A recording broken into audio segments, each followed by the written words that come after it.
Abebyobulamu mu disitulikiti ey'Essembabule beeraliikiridde olw'omuwendo gw'abakyala abalongosebwa okweyongera nga kigambibwa nti kino kiva ku baana abafuna embuto nga tebanneetuuka kubanga abaana abalongosebwa bali wakati w'emyaka 16 okutuuka ku myaka 19.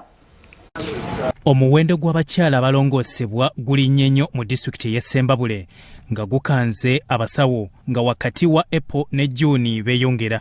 Bino bye bibale biweereddwa amalwaliro nga Ssembabule Health Center 4 nga baali 174 ku Ntuusi Health Center 4 baali 67 okusinziira ku Dr. Gilbert Akampulira agamba nti basinze kuba wakati w'emyaka 16 ku 19.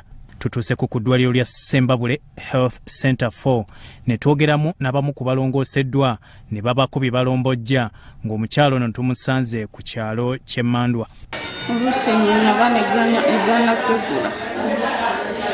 Dr. Gilbert Akampulira agamba nti basinga kulongoosa bawala abafuna embuto mu biseera eby'omuggalo nga babaleeta ku malwaliro nga bayidde. Twatuka tukubuza kizibu kivaawa bano baana bwe bava mu masomero ne bagenda bakadde bya COVID abaana ne bagenda mu by'okuzaala kwewasa kubanga bangi tebalina n'abasajja bajja n'abamaama baabwe abangi abasinga ng'akaana kalina emyaka 16 kafuna obuto nitubaka kupreparinze bulungi ogenda kakebera mutolina nawoyita. Dr. Akampulira ayongeddeko nti abakyala abakulu bakola kyekimu nga tebagala kuzaalira mu malwaliro era bakola ku bantu okuva mu disitulikiti nga Bukomansimbi ne Lyantonde olw'obuweereza obulungi.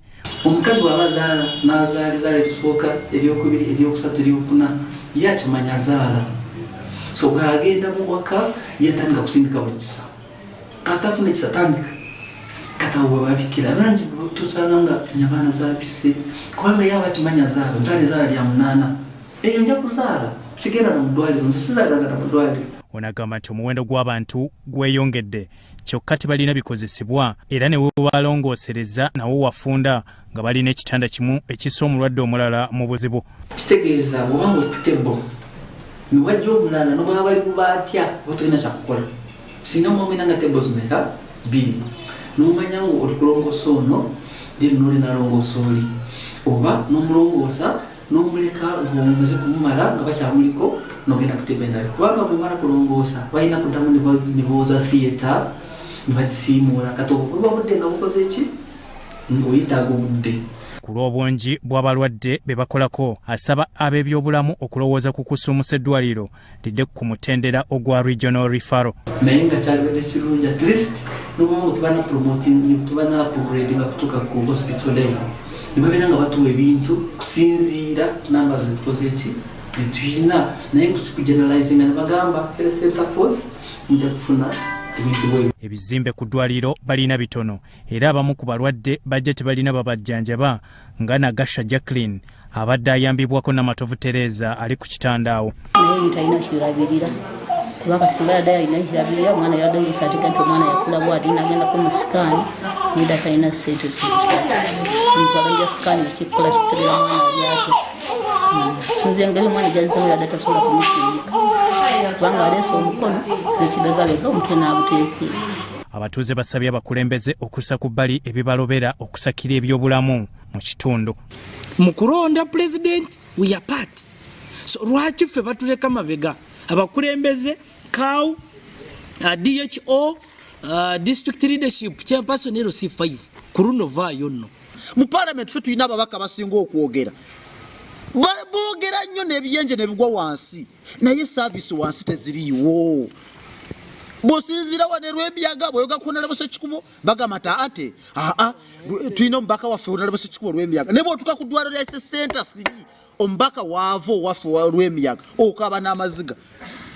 Elias Kasozi omukubiriza w'olukiiko lwa disitulikiti agamba batandise ku kaweefube ow'okutumbula eddwaliro lyabwe. N'olwekyo nti chairman LC5 ne DKye nange nga speaker tutudde kubanga suyinza kukkiriza kufiirwa ddwaliro obuweereza eri n'olwekyo obwakabaka bwa Buganda bwatusuubiza okutuwa ettaka.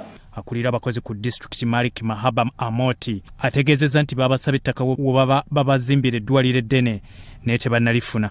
Twafuna okutegeezebwa nti tugenda kufuna eddwaliro yaffe erya Health Center 4 ery'Essembabule bagenda kuli upgradinga to district hospital status naye batusaba ettaka lye twawaayo eriri ku ddwaliro awo likyali ttono nnyo era kati twatandise okukola arrangements okulaba nti tufuna ettaka. Gye buvuddeko Minisita Anifa Kawoya Bangirana ng'ali wamu n'ababaka ba Parliament balambula eddwaliro lino naye tewali ttaka ekiyinza okulemesa okulisuumusa ng'amalala agali ku mutendera ogwa Health Center 3 nago geetaaga kutereezebwa okuli Mateete ne Mawogola. Health Center 4 abakulembeze bonna n'abantu bonna balina essuubi nti lituuke ku ddaala ly'eddwaliro ne mu minisitule nabo eddwaliro wabwe linaalaga tikakasiddwa nti ettaka balimpulotingako. Bikuŋŋaanyiziddwa ekitongole ky'amawulire ekya Sorot TV.